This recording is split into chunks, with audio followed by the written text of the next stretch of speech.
The Curses and the Covenants, A History Weaver Mystery, Book 2, by Connie Worden, read by the author. Chapter 4.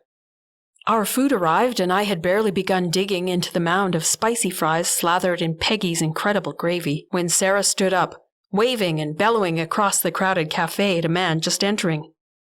"Larry! Hey, Larry! Over here!"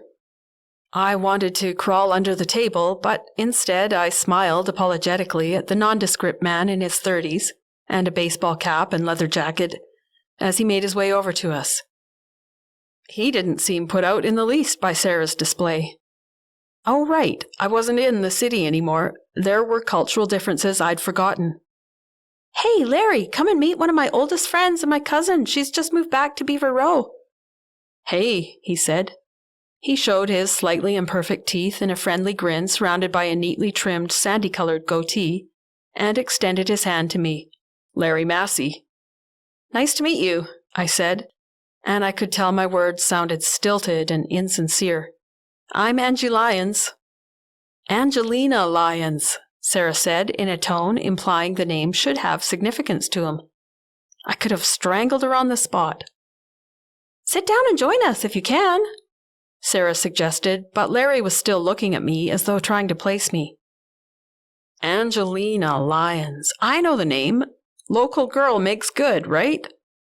I could feel my face turning a color to match my hair. "Depends on the definition, I suppose," I mumbled into my iced tea. "Oh, you don't consider yourself local?" Was it my imagination, or did Larry's manner grow a tinge cooler? I had a knack for giving off a bad vibe on first impression. I'd always felt it. There were so many good reasons I was still single. "I meant the definition of good," I finished lamely. Larry laughed and slid into the booth beside Sarah. "No offense if I tell you that contemporary romance isn't my preferred genre, but a published author is a published author. And a best-selling one, too. I'd call that good by anyone's standards." "Not my mum's," I admitted, and Larry laughed again. "So, you've read some of Angie's work?" Sarah asked. Trust her to make the situation more awkward. Larry fidgeted. "I'm familiar with it," he fudged. "Not to worry, I don't read it either," I said. "I've read everything you've ever written," Sarah put in unhelpfully. "Thank you, Sarah," I said, hoping that would close the subject. "Okay, I admit I haven't read any of your books, not my preferred genre, as I say, but I do follow your social medias to keep up on your career. Us creatives have to stick together. It's always exciting to hear about someone from Beaver Row who made it." "Oh, I see. You're in the arts?" I asked Larry, grateful for the shift in spotlight. Before he could answer, Sarah jumped in again. "Larry does music. He teaches music at the high school, so if you end up getting the guidance counselor job, you'll be working together." "Really? You're considering taking a position at the high school?" Larry looked surprised. "Considering it," I said, looking down and mumbling again. That was a short break from the spotlight. "Wow, it'd be great to have you there. I wouldn't think you'd want a second career when you've got one already, but never mind, that's none of my business. I would have thought a job teaching English would have been a more natural fit for an author, though." "Please, let's not pretend that what I write is English. In a scholastic sense, I mean," I groaned and determined to change the subject once and for all. "I'm surprised that music teacher is a full-time position at Lil Ol' Beaver Row Secondary," I said to Larry. "That would be surprising, but it's not. It's just the part of the job I enjoy most, so I call myself a music teacher. I also have to supplement that position with computer classes and English classes. Another reason I'm familiar with your career, I like to use you as an example for our students to go ahead and pursue their writing dreams if they happen to have any." "Oh, no," I said in genuine dismay. "Please don't do that. I mean, anyone should pursue any dream they want, but they should also know the truth about it. The truth is, I'm considering a move back to Beaver Row and taking a position at the school because writing isn't quite paying the bills." "Even for a best-selling author?" "Well, that depends what you mean. I think I made the mistake of referring to myself in those terms once, but That's mostly PR. Anyone can bill themselves as a best-selling author who's made any kind of bestseller list. And there are so many micro categories of those lists that making the odd one here and there isn't that hard to do. Then we like to juice ourselves up with the title to try and encourage more sales. You know how that goes. Writing is more biz than art, unfortunately. You probably see the same in music, I'm guessing. Yeah, exactly, Larry said enthusiastically, and launched into the discussion on the subject of music. Given my lack of knowledge on the topic, the conversation petered out quickly. But is guidance counselor a full-time position now? Larry asked before the silence grew awkward. Isn't it? Sarah asked. You'd be the one to ask, wouldn't you? I mean, being on the spot and everything. The present one also teaches classes, he volunteered. Oh, I see, I said, like you as music teacher, I guess. Maybe that's just the primary spot they're trying to fill, but then the job description covers more than that. Guidance counselor, I mean. I don't really know anything about it. I don't even remember Beaver Row Secondary having a guidance counselor when I attended, so maybe this is new since my time. Do you know, Sarah? Nothing except the bare bones. What I told you. I just heard they're looking for a guidance counselor. Maybe it would involve covering classes too. Great. Maybe they can do some shuffling and get me out of the English department. Not my forte. I don't mind computers, but I'd be happy to turn over any of my English classes to you, Larry said enthusiastically. My heart sank. Back in front of the classroom, there was no way around it. I checked my watch as the lunch wound down. 1:55. I was going to be late for my meeting with the real estate agent. It was great seeing you, Sarah, and meeting you, Larry. I'm going to have to run. I've got another appointment. Who with? Sarah asked nosily. Cousin privilege. Kim Dorset, the real estate agent. Are you looking to buy a house? Larry asked, interested. No, she's the one handling the management for a rental I want to check out, I answered. You remember Kim, Sarah said with too many decibels as I was on my way to the front desk to pay. Kim Dorset is her married name.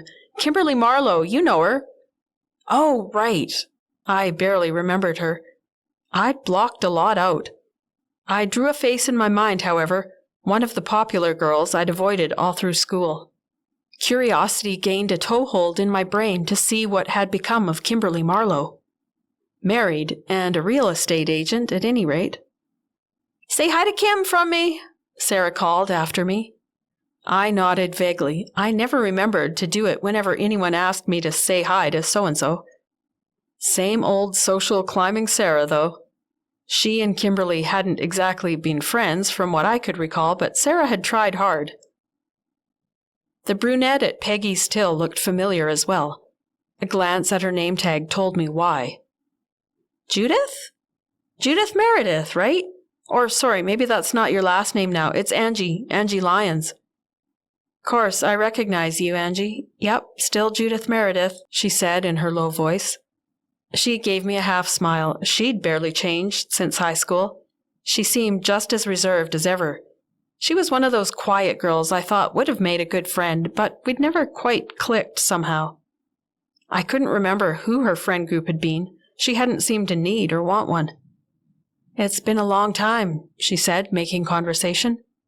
Not that long. Come on now. Graduation wasn't that long ago for us, was it?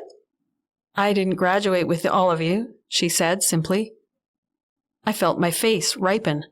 Oh, right. I forgot about that. Well, grade 11 wasn't that long ago then. Part of grade 12, too, wasn't it?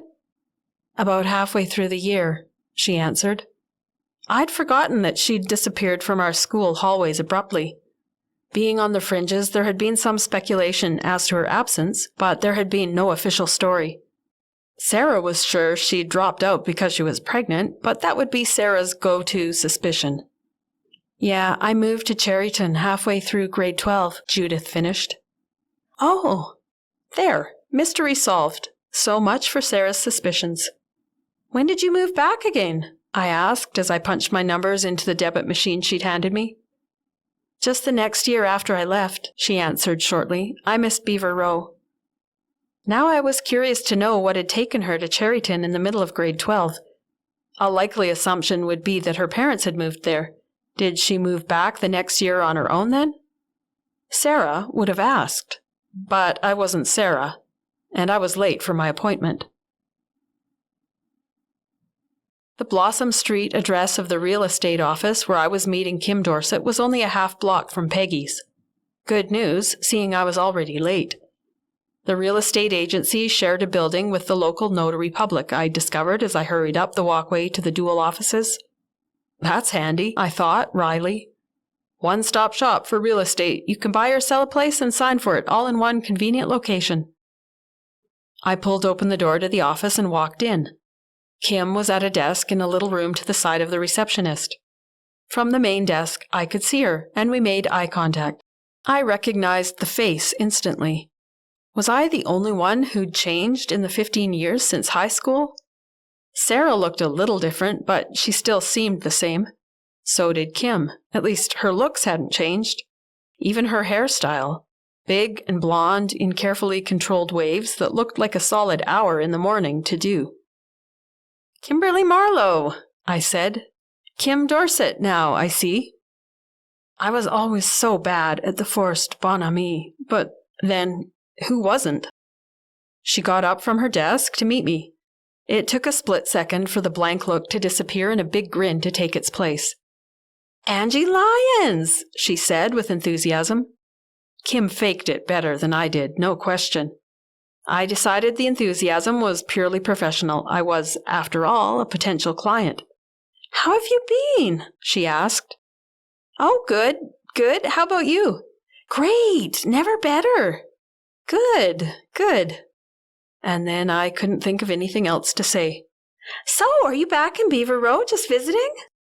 "Well, it might be an extended visit." I dreaded the thought of explaining, yet again, my presence in Beaver Row. But when I was here asking about places to rent, there was no sense pretending I was here on a flying trip. "Good to hear. When did you get back?" "Just yesterday. Not sure how long I'll be staying this time. Might be for a while. In fact, I'm looking for a place to rent." "Right! You're my 1 o'clock. I thought the name sounded familiar. Didn't instantly ring a bell, though. Are you ready to head?" "Yeah, let's do it." "Do you have your car? You can hop in with me if you like." "Sure, I'm on foot, so if you don't mind." October 9, 1897. We are safely arrived in Canada. I am delighted to have my feet back on solid ground. Our little one made his presence aboard ship uncomfortable. Besides normal seasickness, which I felt for the first few days aboard ship, it was not long before I knew without a doubt the answer to the question I first had when boarding ship for Canada. Baby made his presence known by never allowing my poor stomach a minute's peace while at sea. Never have I been so sick for so long in all my life. Despite the expected one's residence inside, I'm afraid none of my clothing fits me anymore, but not because it's too small, or rather not because I'm too large for it. In fact, it's too large for me. I hope that I can soon regain the lost weight and be healthy for baby and Ollie again soon. If we stay much longer in the hotel in Halifax where we landed, I have no doubt I will be putting the weight back on in short order. Everything seems to be made with rich creams and butter. Canada does indeed seem to us to be a promised land of sorts. My husband and I registered as British citizens and immigrants upon landing, but our baby will be a natural-born Canadian citizen. All, I should say, I try to remember not to call him Ollie, though I'm afraid the name still slips into my thoughts and from there into my diary. Has been asking questions of all the travellers. The universal advice we're given seems to be to head west, and keep heading west almost until we fall into the ocean. The westernmost province of British Columbia joined the Confederation of the Dominion of Canada several decades ago, and by all accounts it does sound almost a paradise. At least, in the southern regions of the area. Milder winters than we will find here in the east, which I must admit is already showing signs of succumbing to old man winter's influence. Abundant forests have brought forth abundant sawmills, much material for cabin building. Farming is also common in the fertile flatlands wherever they can be found, as most of the southern region is mountainous. While not ideal for living conditions, I must confess to a certain strong curiosity to see a proper Canadian mountain. I long to gaze upon the rocky range that has inhabited much of my reading and my mind's eye ever since all began speaking of a relocation to Canada. But not least of all, there is prospecting. British Columbia has been having a small gold rush of its own, not equal to the fury of activity in the Klondike region of the Yukon. But the absence of the fury of activity is a point in its favour, in my opinion. The mention of gold, of course, piqued my dear husband's interest, if his ears were as long and pointed as old Shep's, who I still miss dearly from my old home. I believe they would have stood straight up on his head when Mr. Carstairs from the next table in the hotel mentioned the goldfields of Lower British Columbia. I believe that mention may have settled the matter as far as all is concerned. For myself, the name British Columbia has taken hold of my imagination and fondest wishes. Perhaps it is the British in its name that has me longing for a view of it, as I will not deny to suffering from some not inconsiderable degree of homesickness since leaving dear old England. Will I ever see the old home and my loving mother's face again? I trust so. A sea voyage is not the undertaking it once was when one had to entrust oneself to the vagaries of wind and weather in a sailing ship. Steam has made the crossing, I won't say easy, but much faster. Oh, and I mustn't forget, besides the draught of gold, which attraction is potent but unlikely to materialize, the biggest appeal of the Canadian West is the enticement the British Columbian government is offering new settlers. 160 acres of land allotted to each family. The wealth of land in such a vast country as we now find ourselves is almost unimaginable to us English. If there be no golden future for us, such as Oliver dreams of, there could be the golden sheen of wheat at least, or any other such crop. I'm more prosaic in my hopes, and allow my mind to wander no further than the near certainty of growing crops, perhaps of cutting and even selling our own timber. It seems that we could hardly fail in one of those endeavours. And I am nearly forgetting to mention the inducement that will make travel to British Columbia almost within easy reach. The Canadian Pacific Railway laid down the last spike in the transcontinental coast-to-coast railway slightly over 10 years ago. We can travel to this promised land in the comfort of a passenger train, complete with berths and a dining car. It is a marvellous time to be alive.